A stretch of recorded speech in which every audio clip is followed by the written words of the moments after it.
A lo largo de esta serie ya les hemos explicado que las 3 grandes pirámides de la meseta de Gizá son un reflejo en la Tierra de la constelación de Orión, en concreto de su cinturón. Pues bien, este hallazgo de Robert Bauval ha sido ampliado por multitud de investigadores, sobre todo por su colega y coautor con él de otros libros, Graham Hancock. Hancock ha demostrado, sin dejar lugar a dudas, de que templos y antiguos monumentos distribuidos por todo el planeta son un fiel reflejo del cielo en la tierra. Les invito en esta ocasión a que nos acompañen a un viaje fascinante, un viaje a través del antiguo Egipto.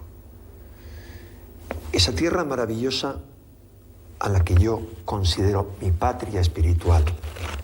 Un viaje a través de templos que aún siguen vivos, como el de Luxor, como el de Dendera, Abidos con su maravilloso Osirión, Abu Simbel y tantos otros.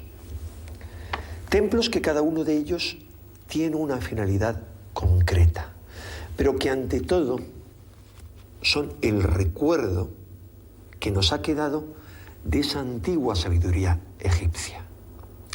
El templo para los egipcios era muchas cosas, pero ante todo era un ser vivo, un ser que iba evolucionando a lo largo del tiempo, que nacía, se desarrollaba y moría. Por eso sabían con toda precisión cuándo debían construir cada templo. Y lo hacían siguiendo indicaciones astrológicas bien precisas. Las mismas indicaciones que les servían para saber cuándo un templo debía morir. Y eran ellos, los propios sacerdotes especializados en la ciencia sagrada de la construcción, quienes decidían en un momento concreto demoler el templo. A eso se debe que encontremos en Egipto 2 tipos de templos. Aquellos que han sido derribados por el paso del tiempo, y el ejemplo lo tenemos en los templos dentro de la ciudad, de la antigua ciudad de Tebas, que conocemos por el nombre de ciudad de Luxor.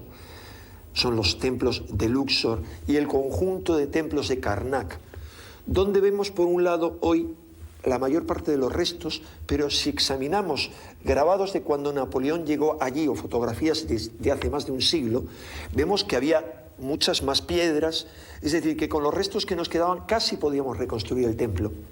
Pero por el contrario hay otros, como el de Colombo, que fue demolido en un momento preciso. Cuando se derrumbaba un templo, a veces se decidía muchos siglos después, en una circunstancia astronómica bien concreta, reconstruirlo de nuevo. Reconstruirlo según los planos que, según consta en las paredes de algunos de estos templos, nos legaron los Sensuhor, una misteriosa dinastía, por llamarlo de alguna manera, de rectores del antiguo Egipto, que son llamados por un lado los luminosos del cielo, y a los que otros consideran que son los que siguen el camino de Horus, la vía solar, una suerte de casta o de cofradía iniciática, que según consta en estos templos, habían dejado grabados los planos de cómo debía ser el templo y de qué forma debía construirse. Pues bien, siguiendo esas indicaciones, templos como el de Luxor y tantos otros se reconstruyeron a lo largo de los milenios una y otra vez. Sabemos eso perfectamente porque encontramos que los basamentos del templo se ha utilizado para reconstruirlo, en el caso concreto de Luxor, piedras procedentes de un templo anterior, pero con una singularidad. Y es que estos grandes bloques que se utilizaban sobre todo en las columnas y en los muros están invertidas, boca abajo. ¿Por qué boca abajo? Hay algo muy simple. Imagínense ustedes, esta es la piedra con las grabaciones del templo. Este es el fruto. Si el fruto de ese templo contiene una semilla, la forma de hacer germinar la semilla es colocarla boca abajo, de tal forma que irradie para abajo las raíces y prenda con las energías telúricas. Porque los templos egipcios, como tantos otros, entre otras muchas cosas, son una suerte de complejas máquinas vivientes cosmotelúricas, encargadas de recoger la energía, las energías de la tierra y de combinarlas con las energías del cielo. Si para su construcción y para su destrucción fueron elegidos momentos bien concretos, es porque los antiguos egipcios no contaban con creencias, contaban con una ciencia sagrada que formaba parte de una compleja cosmogonía que les permitía conocer en qué momentos concretos las alineaciones cósmicas que se producían permitían que la Tierra recibiese determinadas influencias energéticas. Influencias, cuando hablamos de energía podemos pensar que es algo muy vago, pero hoy en día empezamos ya a detectar, lo hemos detectado a lo largo de los últimos años, que en determinados momentos llegan a la Tierra unas energías cósmicas tan potentes, algunas producidas realmente por reacciones en el Sol, pero otras procedentes de mucho más lejos, tan potentes que son capaces de desestabilizar los satélites espaciales y que no serán capaces de producir en la vida en la Tierra y también en el desarrollo de la conciencia. Todo eso y mucho más era conocido por los antiguos sacerdotes egipcios y lo utilizaron en la construcción de sus templos. De estos templos vamos a hablarles a lo largo de este documental, que no es sino una tarjeta de visita a ese país maravilloso, a esa civilización esplendorosa que es el Antiguo Egipto. La civilización, no lo olvidemos, que más tiempo ha durado a lo largo de la historia conocida, aunque no tengamos en cuenta más que el tiempo de duración que le conceden los arqueólogos oficiales. Eso si no consideramos, como yo sí considero, que Manetón u otros registros que hay acerca de la historia egipcia, como el incompleto papiro real de Turín, nos dan, además de los muros que hay en el templo de Abidos, nos dan una relación detallada, no solo de las dinastías faraónicas, sino de los reyes que les precedieron. Unos reyes que se remontan como mínimo a hace 23.000 años. Es uno de los miles de enigmas que nos separa el Antiguo Egipto.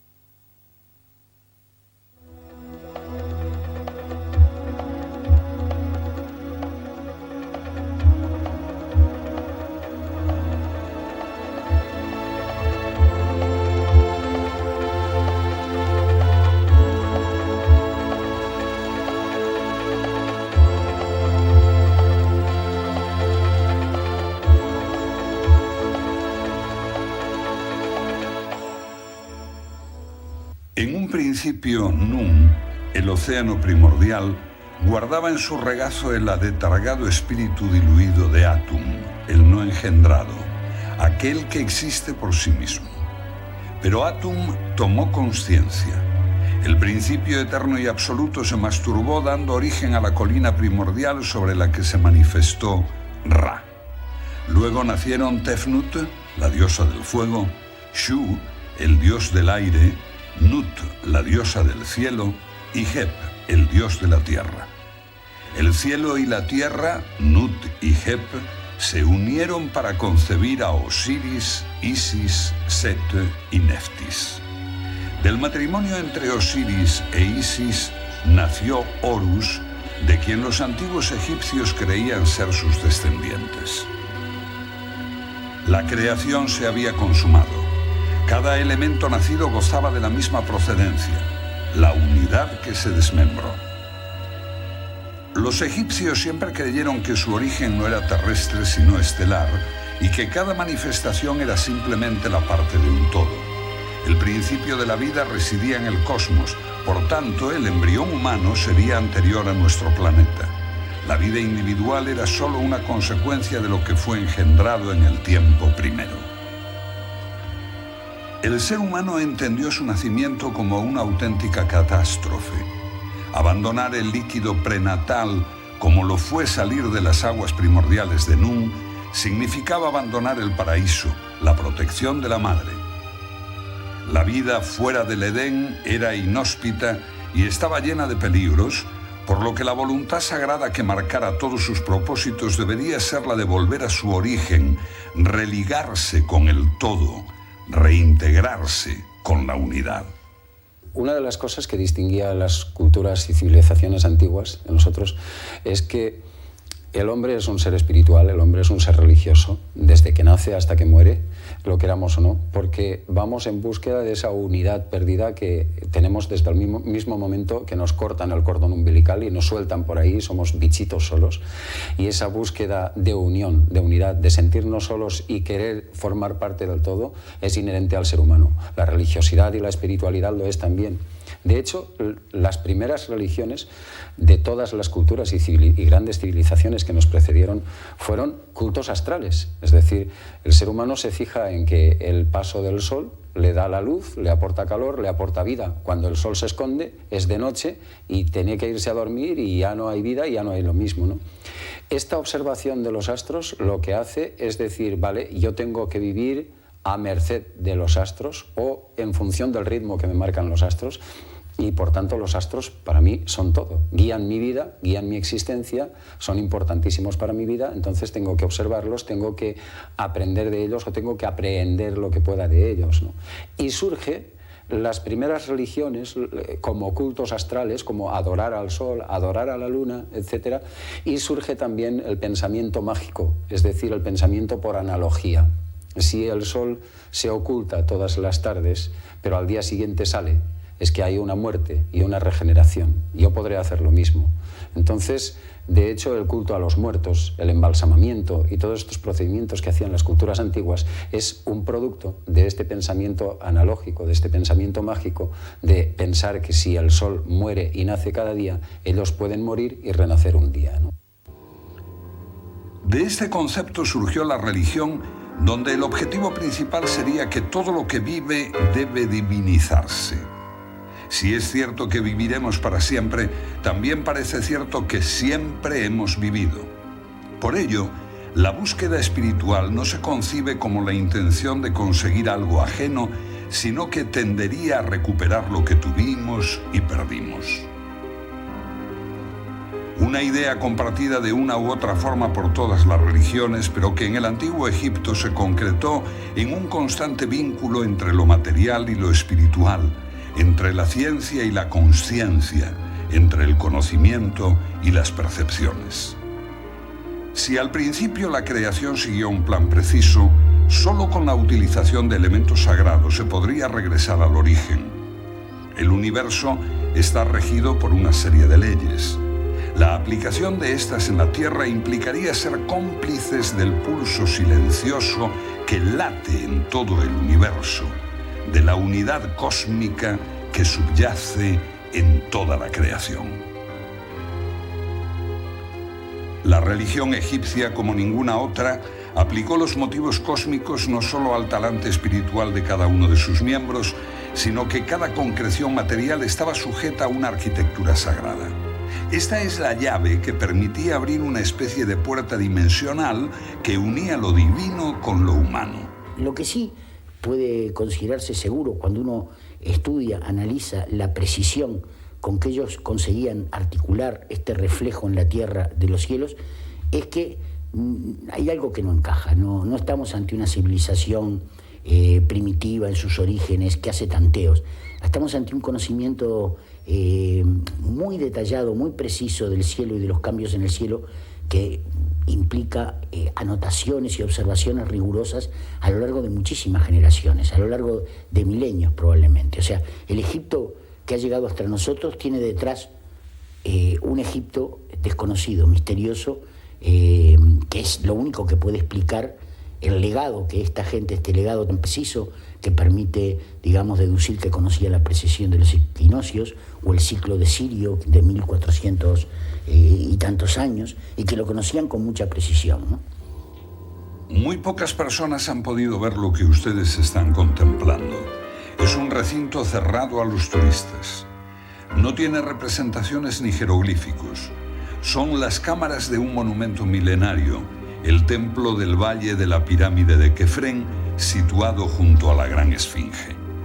Restos en el suelo de Natrón revelan que allí se realizó la momificación del monarca, posiblemente usurpador de un monumento mucho más antiguo.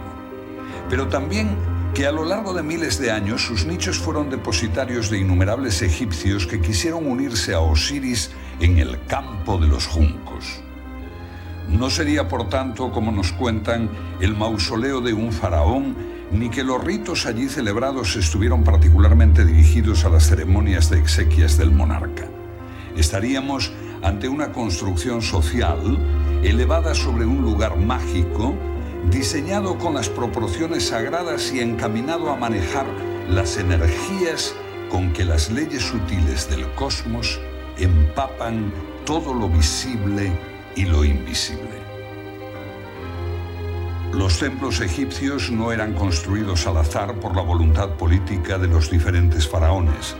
Respondían a un diseño muy cuidadoso, a una planificación en función de la religión egipcia y de su particular cosmovisión. En la antigüedad, y sobre todo en el antiguo Egipto, había una visión holística del universo, es decir, todo estaba unido y estaba relacionado. A diferencia, en nuestra cultura le cuesta entender esto, ¿no? Nosotros entendemos la astronomía como un dominio separado de la vida, separado de la geografía, separado de la arquitectura. Para ellos todo esto implicaba el mismo conocimiento, ¿no? La Tierra, la arquitectura, reflejaba el orden celeste porque eran una misma cosa. La Tierra misma de Egipto, digamos, que era el centro del mundo, tenía una representación antropomórfica, digamos que era un Osiris tendido, como en general el firmamento. Y ese Osiris tendido, digamos, tenía la cabeza en Abidos, y a partir de allí los montículos donde se edificaban los templos reflejaban las partes de la anatomía, las mismas partes de la anatomía que reflejaban las constelaciones del cielo. Los egipcios articulaban todas las construcciones sagradas en función del cielo, como queda evidenciado en las construcciones piramidales de la meseta de Giza. Por ejemplo, al este de las tres grandes pirámides se encuentra erigido un templo a Isis. El este era el punto cardinal del nacimiento diario del sol que confirmaba la resurrección. Pues bien, Isis es la diosa que resucita a Osiris muerto. Luego tenía que ser en la zona oriental de la Gran Pirámide, donde se debía erigir su templo y orientarlo en dirección al sol naciente. La orientación de los templos debía cumplir asimismo ciertas fórmulas geográficas, porque un egipcio no tenía problemas con los puntos cardinales. El Nilo señalaba el eje norte-sur y el recorrido del sol por el firmamento marcaba el eje este-oeste. Los complejos funerarios se construyeron fundamentalmente en la parte occidental del Nilo porque era la parte por donde moría el sol, asociado con la idea de la muerte. En este sentido, la misma tierra egipcia era un reflejo de las estrellas y su disposición se correspondía con los puntos cardinales. De modo que tenemos un diseño de los templos y de los complejos funerarios realizado en función de la astronomía sagrada, del dominio celeste de las deidades y de la geografía en donde se inscribía el país de Egipto. Todas las culturas han mirado a los cielos. Es algo natural porque en todas las épocas y civilizaciones algunos hombres se dieron cuenta de que los días y las noches, los ciclos estacionales, tenían que ver con el movimiento de los astros. Debido a ello, tomaron sus posiciones como causantes del frío o del calor, del bienestar o de los peligros. Y no es de extrañar que las luminarias celestes fueran consideradas como dioses. Astronomía y astrología no tenían ninguna distinción en la antigüedad, porque evidentemente las dos surgen como una disciplina conjunta, surgen por necesidad de supervivencia del ser humano. El ser humano necesita adaptarse a cuando crecen los ríos, cuando hay cosechas, cuando hay migraciones de aves, cuando pueden recuperar los frutos de los árboles. Y para todo eso se necesita ser un preciso y matemático observador de los cielos, ¿no? Porque evidentemente el ser humano vivía a merced de lo que le diera la naturaleza, y por tanto tenía que observarla muy bien para poderse anticipar. Y fue esa necesidad de supervivencia, de adaptarse a la supervivencia, lo que generó los primeros calendarios y los zodíacos en todo el mundo y en todas las culturas y civilizaciones que nos precedieron. Y por tanto no había una distinción, porque el astrónomo era astrólogo y el astrólogo era astrónomo. Es decir, lo que le importaba al hombre antiguo, era observar los astros y ver eso qué influencia tenía en su vida. La astronomía y la astrología se dividen ya sobre todo en el siglo XVII, y especialmente a raíz de la prohibición que ejerció el ministro Colbert en Francia, y que dijo que la astrología pues se relegaba a la superstición y la astronomía a ciencia, ¿no? Todo Egipto era la representación en la tierra de las luminarias celestes, donde el valle del Nilo se convertía en el espejo de la Vía Láctea. A su derecha tendría al Sol Niño naciendo diariamente, mientras que a su izquierda tendría al Sol Viejo, que moría todos los días para volver a la vida. Estamos a 60 kilómetros al norte de la ciudad de Luxor, donde se alza orgulloso uno de los templos más hermosos de Egipto, Dendera. Es el templo por excelencia dedicado a esa interrelación entre lo humano y lo divino, donde las estrellas y sus ciclos marcaban el devenir diario de las aspiraciones egipcias. Su fachada se levanta para recibir los primeros rayos de sol de cada mañana en una comunión diaria con el Renacimiento. Sus muros guardaron secretamente ritos milenarios. En la profundidad de sus laberintos subterráneos, los maestros decían al oído de los iniciados sus más solemnes secretos. Los relieves de sus muros nos muestran su más sagrada cosmogonía. El problema reside en que su tradición no es pura leyenda, sino que recoge aspectos astronómicos de tan alto nivel que resulta difícil descubrir el origen de su conocimiento. La ausencia de elementos ópticos para mirar al firmamento, así como los increíbles espacios de tiempo compulsados en sus registros, nos hacen pensar sobre si los dioses primigenios fundadores de Egipto fueron algo más que seres abstractos. Quizás aquellos Em-Suhor, los seguidores de Horus, poseyeran instrumentos capaces de investigar el espacio para estudiar y comprender los ciclos astronómicos. Ello no nos debería asombrar, porque pudiera ser cierto que emplearon máquinas de alto nivel tecnológico en el terreno de la astronomía, a tenor de las pistas que encontramos en el mismo templo de Dendera sobre el empleo de electricidad. Posiblemente nunca hayan visto estos relieves. Pudimos grabarlos tras un exhaustivo examen de todas sus cámaras.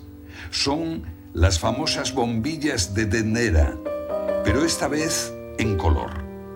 Se aprecia lo que pudiera ser la campana de cristal, el hilo incandescente en forma de serpiente, el casquillo, el cable conductor que proporciona la electricidad desde un generador, la disipación del calor por aire y los elementos aislantes. Junto a ellas, el babuino, con los cuchillos levantados, indica el peligro de su utilización para los profanos. Estos elementos tecnológicos egipcios nos invitan a pensar que en el antiguo Egipto se manejó, o por lo menos tuvieron constancia de que se hiciera en otro lugar, técnicas de alto nivel. Se escucha a los guías en Dendera afirmar que esto es una flor de loto, y esto es una serpiente cobra, y que todo el conjunto representa una escena mitológica. No obstante, si nos fijamos detenidamente en sus detalles, quedaremos anonadados, porque la apariencia real de todo el conjunto parece ser una auténtica y moderna bombilla. El tema de la precesión de los equinoccios es un tema complejo, y yo lo dividiría en dos partes como introducción a ese tema. Dos partes es, una, ¿qué sabemos de verdad sobre la precesión de los equinoccios? ¿Qué sabemos a través de documentación y cuestiones antropológicas y demás? Que sabemos bastante. Y otra, ¿qué es lo que no sabemos? Lo que no sabemos es muchísimo y sin duda los antiguos eran mucho más sabios de lo que creemos, de lo que imaginamos. Prueba de ello es que, por ejemplo, uno de los calendarios más antiguos que se ha hallado es el calendario lunar sobre un pedazo de cuerno que se encontró en el Atlas marroquí y que data aproximadamente del 35.000 antes de Jesucristo. Evidentemente, si ahí existían los primeros calendarios primitivos, los primeros eran lunares, sobre todo el hombre pasa a hacer calendarios solares cuando pasa del paleolítico al neolítico, sobre todo, y necesita adaptarse a una cultura ya de cultivo, de domesticación de animales y todo esto, pues evidentemente es que sabían muchísimo más de lo que creemos que sabían. Es cierto que esas eras astrológicas están reflejadas en los cultos de cada una de las culturas y civilizaciones antiguas.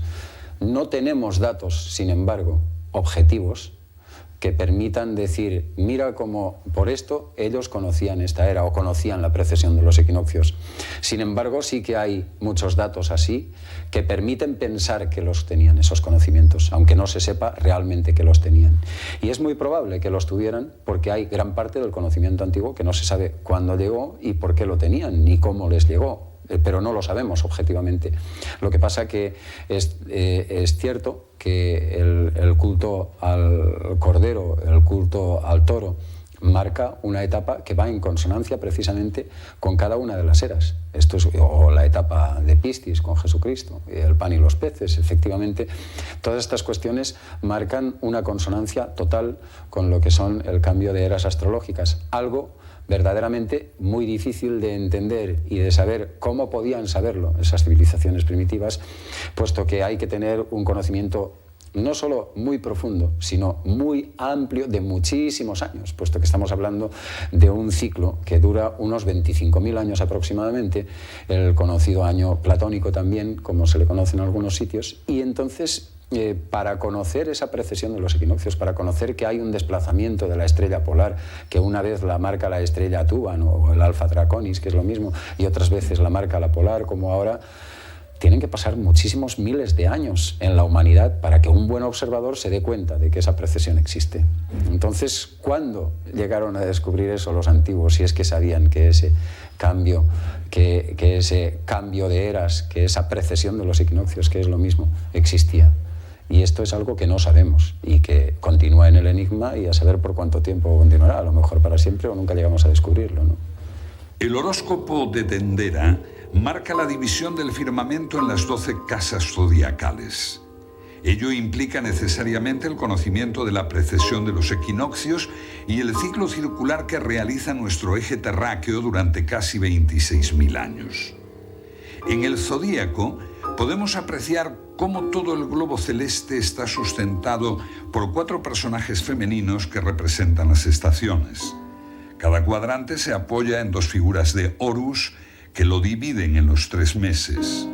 Y en el recinto central descubrimos las inconfundibles siluetas de Cáncer, Leo, Piscis, Libra, Escorpio, Aries y cada uno de los 12 signos zodiacales. Sobre el enorme conocimiento de los antiguos pueblos de la humanidad no parece existir la menor duda. Incas, mayas, aztecas, caldeos, sumerios, babilonios, egipcios. El zodiaco de Dendera así lo confirma. Fue esculpido en época tolemaica, pero posiblemente fue copia de documentos mucho más antiguos. Es por ello por lo que numerosos investigadores han intentado ver en la Gran Pirámide un enorme observatorio astronómico. Desde sus cámaras, galerías y corredores, el observador podría comunicarse con planetas, galaxias, constelaciones para nosotros hoy desconocidas. La aplicación del movimiento estelar de las constelaciones durante el ciclo precesional queda evidente en la meseta de Giza, porque este es un lugar donde las estrellas parecen estar más cerca. La disposición de las 3 grandes pirámides en el subsuelo rocoso reflejan la posición de las estrellas del cinturón de Orión relacionado con Osiris. Los llamados canales de ventilación de la Gran Pirámide marcan asimismo direcciones astronómicas que apuntan a luminarias celestes. Pero quizás sea la Gran Esfinge la que más comprometa a la egiptología oficial al revelar una antigüedad de la civilización egipcia superior a la que se supone. El diseño de los templos, de los complejos funerarios y de las ciudades egipcias estaba en función de la astronomía y la geografía sagradas, en definitiva, del dominio celeste de las divinidades. La edificación de los templos no obedecía a un motivo particular, sino que todos ellos configuraban un plan conjunto y unificado para aportar cada uno de ellos la función que le correspondía, como un órgano que pertenece a un ser vivo. El recorrido ordenado de todos los templos, conmemorado en extraordinarias procesiones, aportaban un conocimiento iniciático a aquellos que se sometían a sus energías y proporciones. En un lugar próximo al templo se levantaban las llamadas casas de la vida. En ellas se formaban los sacerdotes magos con las características propias de la deidad a la que representaban dentro de un gran todo que configuraba la cosmogonía egipcia. Si los templos eran las universidades, las casas de la vida eran los laboratorios donde se gestaba la transmutación personal a la que todo egipcio aspiraba para fundirse con los dioses en un universo sin fronteras. El egipcio antiguo dividía el firmamento de diferentes maneras. Una de ellas consistía en 14 constelaciones que correspondían a cada una de las partes del cuerpo de Osiris, desmembrado por su hermano Set. Existía otra composición celeste parcelada en 28 partes como conmemoración de los años que reinó Osiris. Este dios tenía como correspondencia estelar la constelación de Orión, de igual forma que Sirio tenía relación con Isis, pero nosotros tendemos a simplificar y decimos que Osiris era Orión.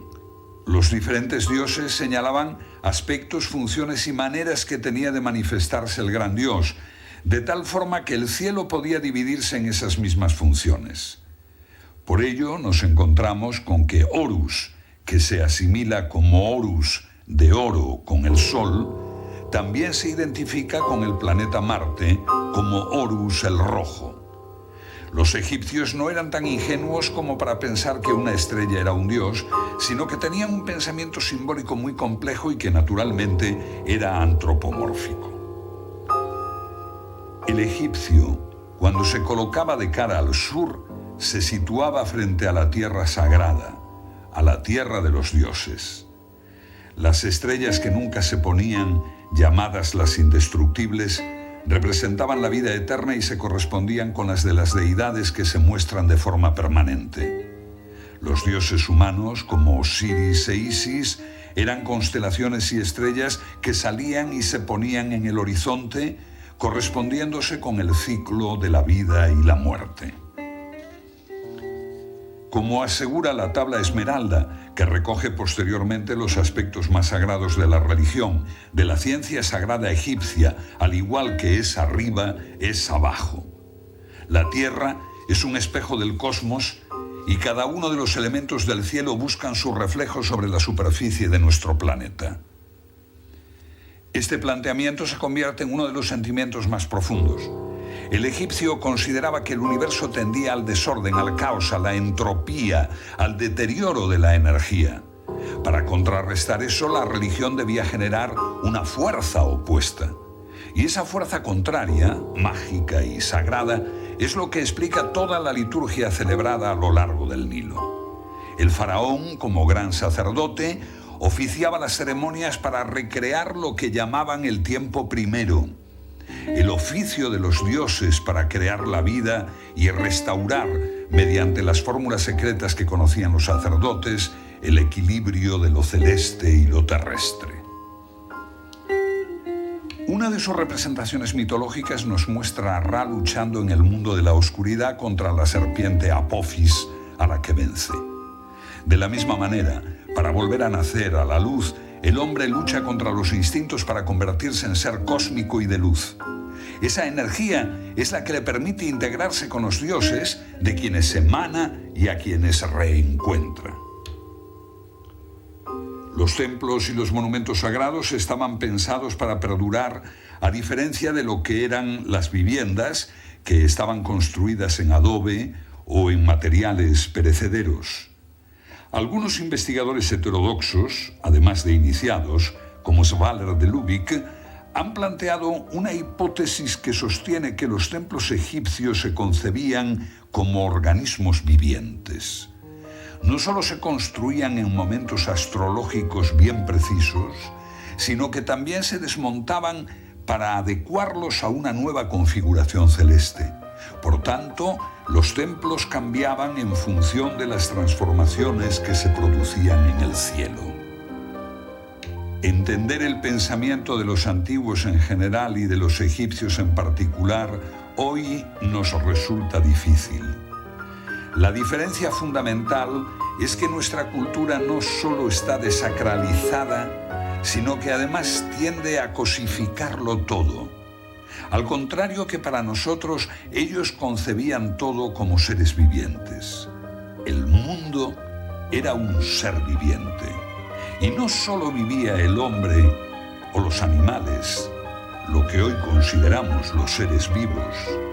Para ellos, las piedras, los accidentes geográficos como los ríos, los manantiales o las fuentes, estaban vivas y manifestaban la presencia de seres sobrenaturales como pueden ser las ninfas o algunas deidades menores del panteón.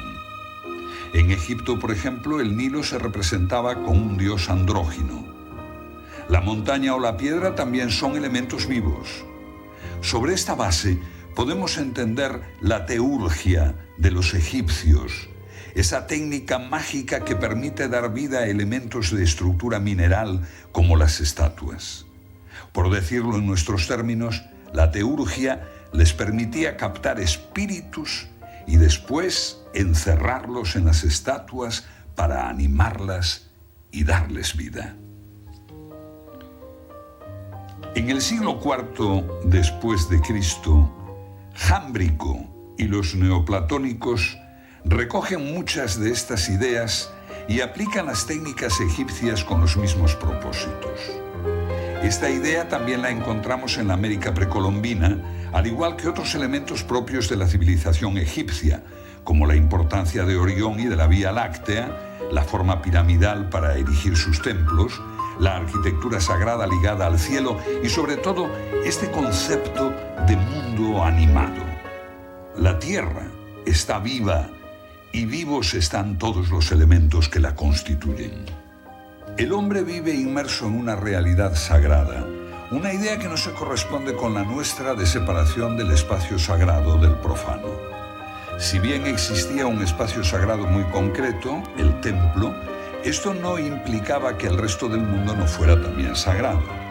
Hoy nos parece extraño, pero para ellos una estatua se podía animar después de fabricarla mediante una serie de rituales que la convertían en un elemento especialmente sagrado, cargado de poder.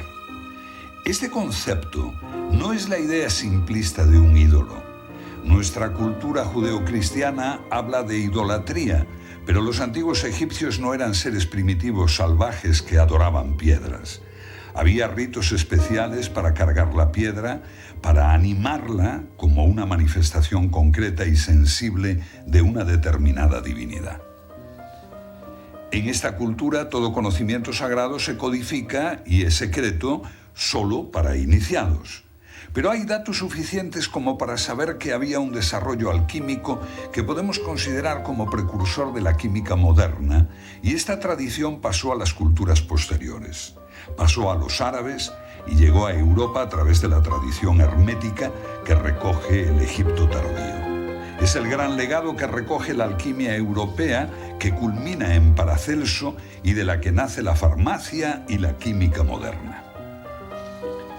El mago egipcio empezaba sus ritos por reencarnar la muerte y resurrección de Osiris para transformarse realmente en el dios. Por eso vemos en los textos que constantemente hay alusiones a que las palabras vienen del dios, no del mago como hombre. El egipcio, a diferencia de nosotros, no separaba el conocimiento químico o el conocimiento farmacológico de lo que hoy llamaríamos los fines espirituales, ¿no? Es decir, todo esto implicaba una unión. Cuando, por ejemplo, el médico iba a curar al enfermo, encarnaba a la divinidad, no se sentía Dios, y el enfermo encarnaba al Horus niño picado por el escorpión, o a otra divinidad, al Señor de la noche, al Señor sufriente. Y había que encarnar estos fenómenos psicoespiritualmente para conseguir el proceso curativo, que no, a diferencia de nosotros, no lo concebían como una simple operación química sobre el organismo. En las inscripciones de los templos leemos que el objetivo de todo lo que vive es sacralizarse. El objetivo de todo ser humano es alcanzar la condición divina, convertirse en un dios. La transmutación no trata en convertir el plomo en oro. Desde un punto de vista químico, esto expresa el simbolismo de una transformación interior en la cual el elemento mortal que somos se tiene que transformar en un oro espiritual que se inmortalice. La obra arquitectónica no es simplemente un elemento conmemorativo, es un elemento importante para que el faraón viaje en los distintos planos de la creación para conseguir la inmortalidad de su propio espíritu. La momificación es un acto mágico por el cual se contrarresta la muerte. Continuamente se trata de unir lo terrestre con lo celeste para inmortalizar la esencia del hombre, crear un microcosmos a través del cual se expresa ese gran macrocosmos que son los dioses. Este es el fascinante templo de Abu Simbel, construido por Ramsés II. Su importancia cosmológica viene definida por el hecho de que la salida del sol del día 22 de octubre entra por la puerta principal del templo, iluminando 3 de las figuras en piedra del Sancta Sanctorum: el dios Amón, el propio monarca divinizado y el dios Ra Horakti. La disposición del templo es absolutamente precisa porque la luz no toca al dios Ptah, el dios del mundo oculto, el soberano de la Menti. El propio nombre de Ramsés lleva incorporado el símbolo de Ra, decisión del monarca para fundirse con el astro divino. En una isla situada en las cercanías de Asuán se alza el templo de Philae. Es un templo dedicado a la diosa Isis, la esposa de Osiris. Posiblemente en este templo se celebraran las últimas ceremonias religiosas de los sacerdotes del antiguo Egipto antes de la entrada de los cristianos coptos. Isis, la diosa madre, estaba relacionada con la luna, con las energías telúricas, con la naturaleza y con las transformaciones tanto materiales como espirituales. Era la intercesora entre lo humano y lo divino. Su cumpleaños se celebraba el día 21 de marzo, el día de inicio de la primavera. Su símbolo celeste era la estrella Sirio, compañera en sus andanzas celestes a la constelación de Orión, su esposo Osiris. Pero lo más curioso es que es posible que su advocación no finalizara en el siglo IV, sino que hoy mismo alguien la puede estar adorando en cualquier iglesia cristiana. Estamos en el interior de la pirámide de Unas, faraón del Imperio Antiguo, enterrado en su pirámide de la planicie de Saqqara. Su cenotafio se halla cerrado al mundo pero abierto al universo. Las estrellas pintadas sobre la superficie del techo de la cámara señalan la vocación del monarca a navegar por los espacios interestelares buscando la unión a los dioses a los que adoraba. El mismo planteamiento lo encontramos en las tumbas del Valle de los Reyes. Sus paredes están repletas de jeroglíficos para ser entonados por el difunto tras su reencarnación, mientras que su techo está adornado por las estrellas que rigen la vida y la muerte en toda la civilización egipcia. Pero si existe un templo emblemático que según todas las sociedades esotéricas actuales mantiene aún toda su carga simbólica y energética, es el templo de Luxor. A lo largo y ancho del planeta hay una serie de lugares que me han llegado de forma profunda. Lugares a los que acudo con toda la frecuencia que las posibilidades me lo permiten. Son lugares muy diversos. Por ejemplo, la iglesia de la Veracruz, en España, en Segovia, el templo de Delfos, en Grecia, la capilla de Roslin, en Escocia, desde luego, la inmensa catedral de Chartres, con su laberinto en Francia, un poco al sur de París. Pero por encima de todos ellos y de otros muchos, mi lugar preferido es el templo de Luxor. Luxor, el nombre de la ciudad y del templo, contiene los símbolos primordiales de la religión primigenia. Luxor es un templo y también un libro escrito en piedra, un texto iniciático que contiene la descripción acerca de la creación del ser humano, y también es un templo dedicado al hombre, como ha descubierto Schwaller de Lubick. Para mí, el templo de Luxor es un templo del Grial. Si ustedes lo contemplan de frente, desde la hilera de esfinges, verán que la forma caprichosa que adopta el templo en su constitución actual, con parte del derruido, forma efectivamente una copa. Es un grial en el sentido de que es un receptáculo perfecto de las energías celestes que se conjugan con las terrestres, y que cualquiera que sabe conectar con ese templo vivo y que siente y sabe lo que hay que hacer en él, es capaz de beber en su sabiduría y en sus energías. Paralelamente a este hay otros templos. No cabe la menor duda de que bajo el actual templo de Luxor se encuentran los restos de otros templos que en su momento fueron demolidos y que sobre sus ruinas se elevó el que ahora podemos contemplar. Cualquiera que es capaz de sentir lugares de la tierra que conectan este plano donde nosotros vivimos con otros, será capaz de vivir cuando visita el templo de Luxor, que por encima de este templo hay otros templos en otras dimensiones, y que de alguna manera eso puede sentirse y se puede tomar contacto. El templo de Luxor es reconocido por sociedades esotéricas muy diversas como la cuna de sus tradiciones. Esas tradiciones van desde los Rosacruces de Amorque, que creen que su orden se fundó allí, hasta la Hermandad Hermética de Luxor, pequeño grupo poco conocido, pero que resultó fundamental en buena parte del esoterismo a finales del siglo XIX. A ella pertenecieron de forma directa o indirecta personajes muy notables, como Pascal Beverly Randolph, autor del libro Magia Sexual, amigo del presidente norteamericano Abraham Lincoln, ambos Rosacruces de alto nivel. También perteneció a ella el famoso ocultista francés nacido en La Coruña, Gerard Encaux, más conocido como Papus, así como tantos y tantos otros altos iniciados que han dejado su huella en la historia del ocultismo y del pensamiento occidental.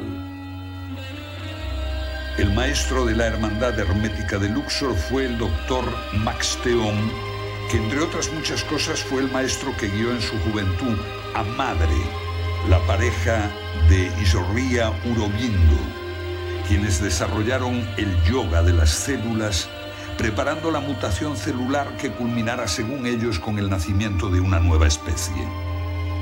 El templo de Luxor también fue reconocido como cuna, el punto donde residían en otro nivel algunos maestros corrientes, como los teósofos de Madame Blavatsky, quienes afirmaban que ahí residía el maestro Serapis.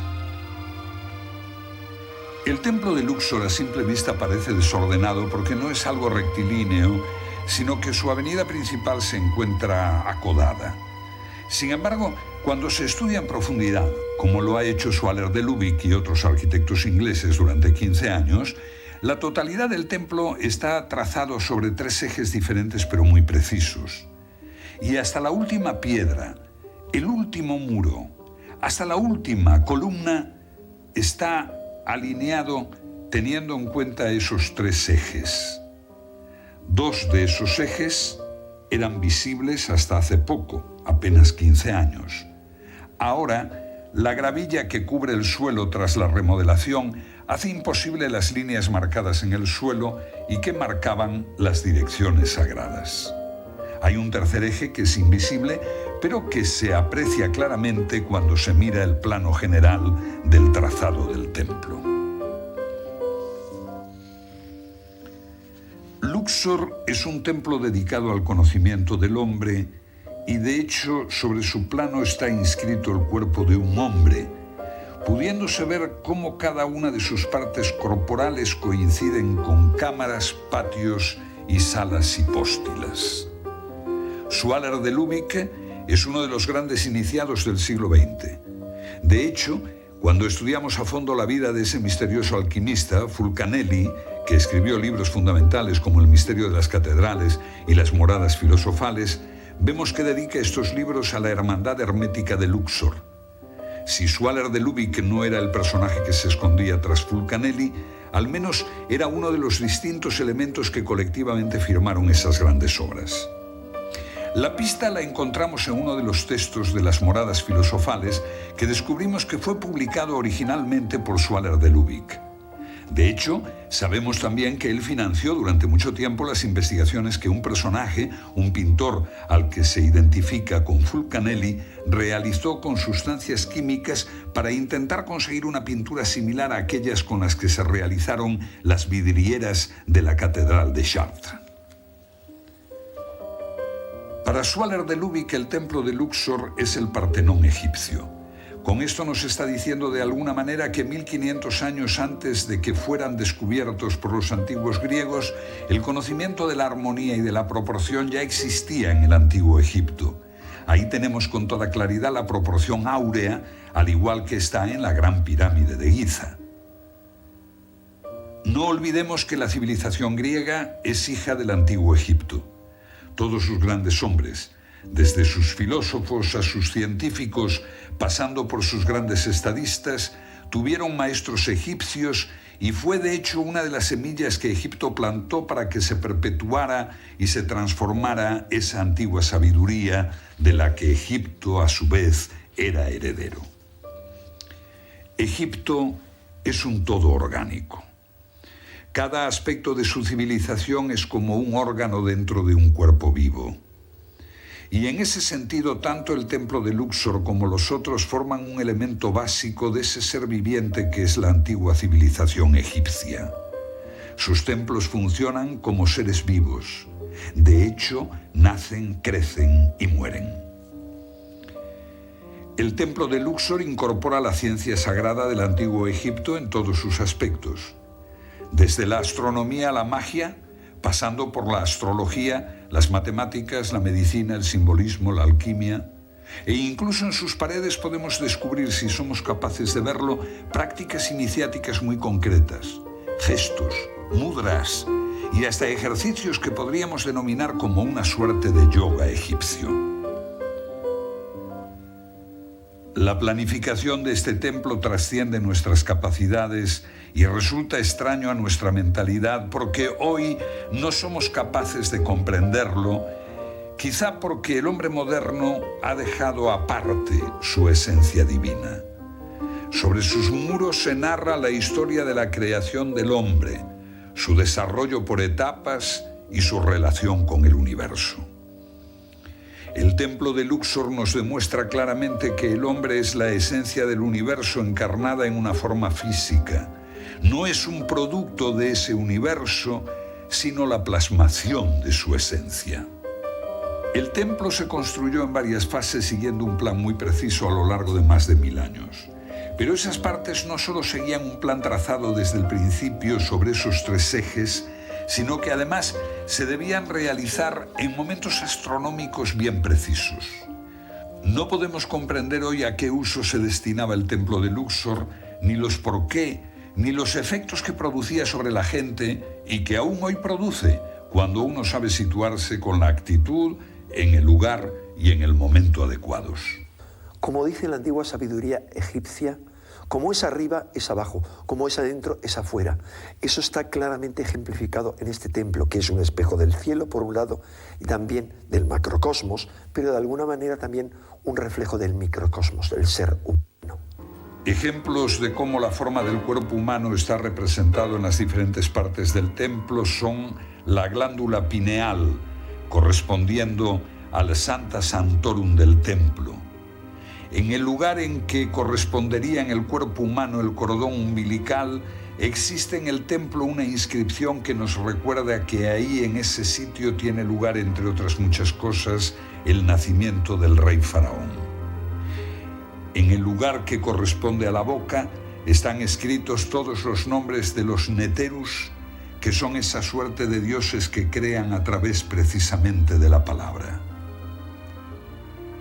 El templo de Luxor es anualmente, o cada cierto tiempo, el lugar de reunión de diversas órdenes esotéricas. Algunas de ellas masivas y abiertas al gran público, como la Sociedad Rosacruciana Amorca, y otras muchas minúsculas y tremendamente secretas.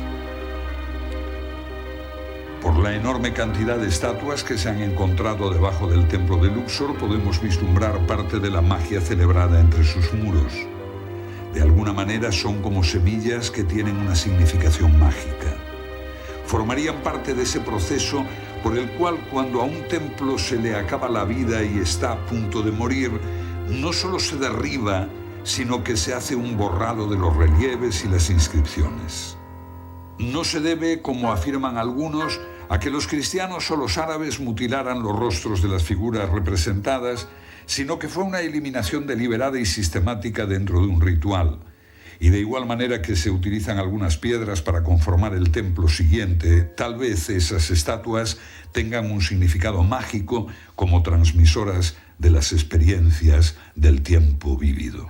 Cuando uno ha dedicado cientos de horas a visitar y a permanecer y a trabajar en ese templo, como ha sido mi caso, se encuentra grandes sorpresas. Descubre que de repente hay gente, tanto foráneos como sobre todo egipcios, que están allí, que hacen ciertas cosas, que te muestran ciertas cosas, que te transmiten ciertas cosas, de las cuales en el fondo probablemente no conocen el significado, pero sí se convierten en transmisores de pequeños fragmentos de una tradición antiquísima que aún hoy en día sigue viva. El hombre, desde la más remota antigüedad, ha mirado a los cielos para pedir sus favores y evitar sus peligros. Es una fuerza viva y constante que existe siempre más allá de las nubes que a veces ocultan su presencia. Todas las religiones del mundo han situado su paraíso en el cielo, pero la religión egipcia es la única que además lo ha centrado en una parte específica. Los dioses venían de la Duat, donde se encontraban Orión y Sirio, y las almas de los egipcios irían allí para fundirse con Osiris tras esta vida efímera. La religión egipcia posiblemente se nutrió de otras anteriores, de igual forma que a su vez alimentó a las religiones posteriores. Distintos nombres para los mismos dioses, pero la misma tendencia para pensar que nuestro origen es sagrado y que estamos compuestos de la misma esencia de los dioses.